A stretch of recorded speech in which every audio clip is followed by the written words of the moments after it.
We all know Magnus Carlsen, the GOAT of chess. But is he really that good? Yes, because no one was able to beat him for 2 consecutive years. He won a total of 125 classical games and has the highest ever achieved chess ELO rating. Is that enough to convince you that Magnus is the GOAT? If your answer is no, you have a serious problem. But okay, let me explain. We're not talking about any chess player. We are talking about the 7-time World Blitz chess champion, 5-time World Rapid chess champion, and 5-time World Classical chess champion. If you're still not convinced, you're a lost cause.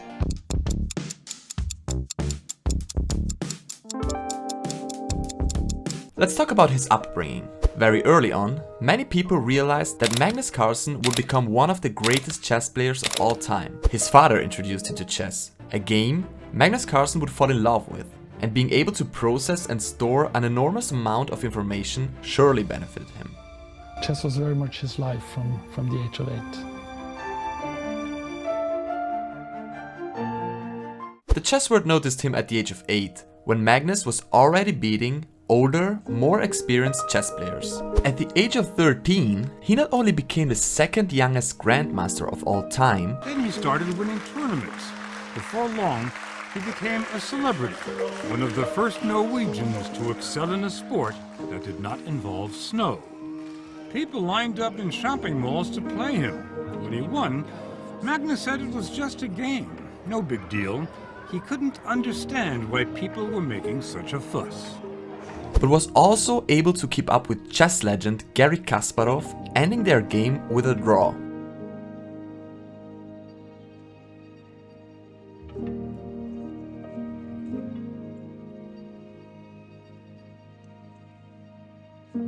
I mean, look at him, standing up with his hands in his pockets and just being bored in a match against one of the strongest chess players of all time. Early signs of arrogance, I must say. So yeah, he surely is a genius. What would the first sentence of your autobiography be?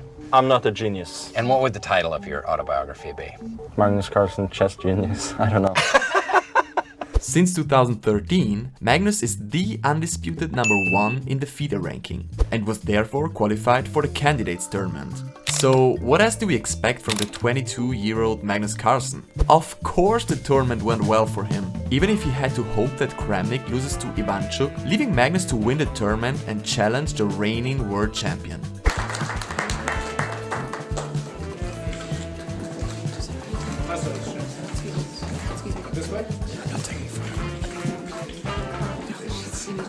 However, his opponent was not a random dude.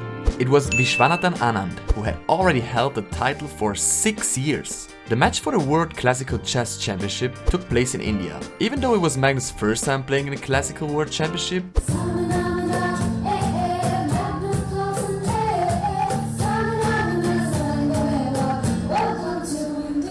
he left everyone speechless. How, you ask?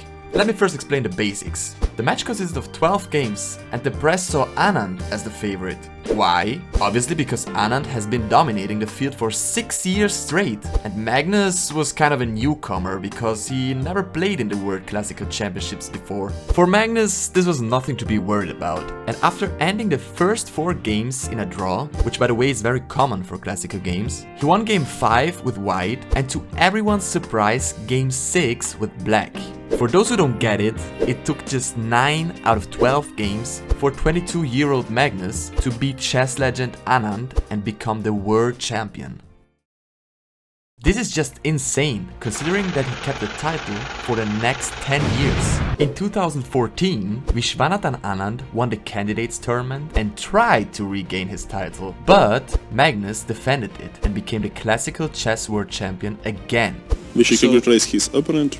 Congratulations to Magnus for retaining the title. But that was just the beginning, because that same year, Magnus also won the World Championship title in Rapid and Blitz. So in a nutshell, in 2014, he won not 1, not 2, but 3 World Championship titles. A crazy achievement that just shows how dominating Magnus is. Let's look at the 2016 World Championship, where he played against the Russian challenger Sergei Karyakin, who was the youngest Grandmaster for more than 10 years. The first 7 games ended in a draw. Game 8 was won by Karyakin with black. Of course the press immediately raised their first doubts about Magnus, who silenced them with a win in Game 10. After 12 intense games, they were still tied. Now, of course a winner needed to be determined, and according to FIDE rules, rapid games are the way to go. The rapid games continued. Magnus won Game 15, but in Game 16 is where we witnessed one of the most historical and brilliant queen sacrifices in chess history. Magnus gave Karyakin's king a check on h6, which leads to resignation, because if king captures queen, then rook h8 would be checkmate, and if pawn captures queen, then rook f7 would be checkmate. So yeah, Magnus casually becomes World Classical Chess Champion for the 3rd time. Fun fact by the way, it was a coincidence that the day of his 3rd win in the World Championship was also Magnus' birthday. So who would be Magnus' next challenger for the title? You are probably asking yourself. Yes, correct. It was the US-American Fabiano Caruana, who won the Candidates 2018, is known for his calculating skills, and at that time was number 2 on the FIDE list. Other than being the match between number 1 and 2 of the FIDE ranking, this match for certain made history. Why? Because all the classical games ended in a draw, and after 12 quite even games, tie-breaks in form of rapid games would again decide who wins the World Championship title. And again, Magnus managed to win with a total score of 9-6 and secured his 4th title for the World Chess Champion in 2018. To finish this game. And now it's a handshake. Magnus Carlsen defends his title in London. Even though we know Magnus Carlsen to be arrogant, he does humbly name Fabiano Caruana as his best opponent. 2018 was a special year for one more reason. It was the year when Magnus began to set an incredible record, a streak that left him unbeaten for 125 classical games. A streak of pure dominance, where Magnus won 42 of the 125 games, showing his enormous skill and patience against giants with an average ELO rating of 2745, which is comparable to the top 15 in FIDE ranking today. Magnus won his 5th and last World Championship title in 2021 You resign. Wow. against the Russian Grandmaster Jan Nepomniachtchi. The first 5 games ended in a draw, and Nepo had played very well up to this point. But still, Magnus won Game 6 in a shocking way. We have a handshake. The first decided game, and we hear applause from Dubai. In this game, Magnus and Nepo set a new world record with an incredible amount of 136 moves. The most moves ever played in a World Championship game. It was also the game that broke Nepo, because later in Game 8 and 9, the Russian blundered. What?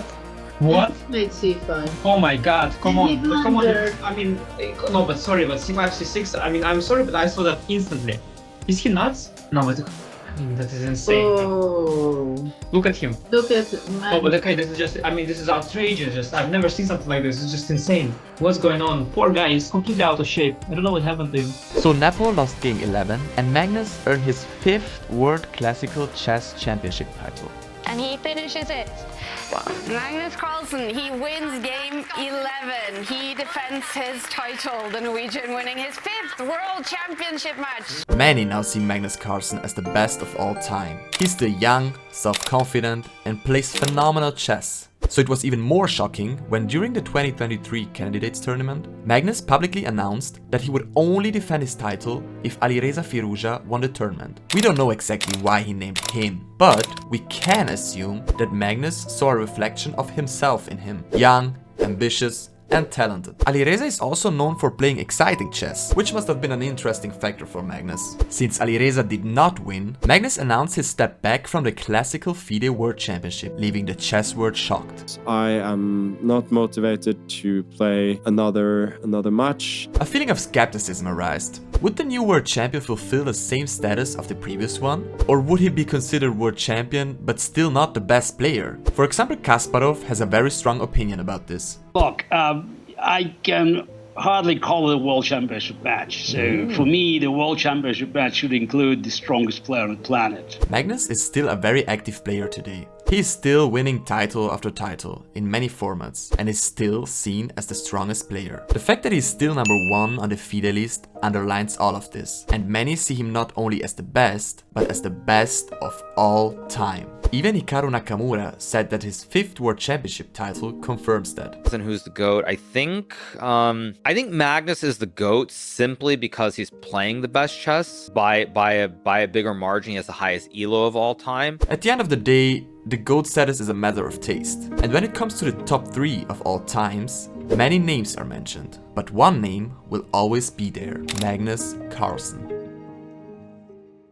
Let us know in the comments what you think about Magnus Carlsen, and feel free to like the video if you found it interesting. Also subscribe to our channel if you want more chess content. Thank you for watching!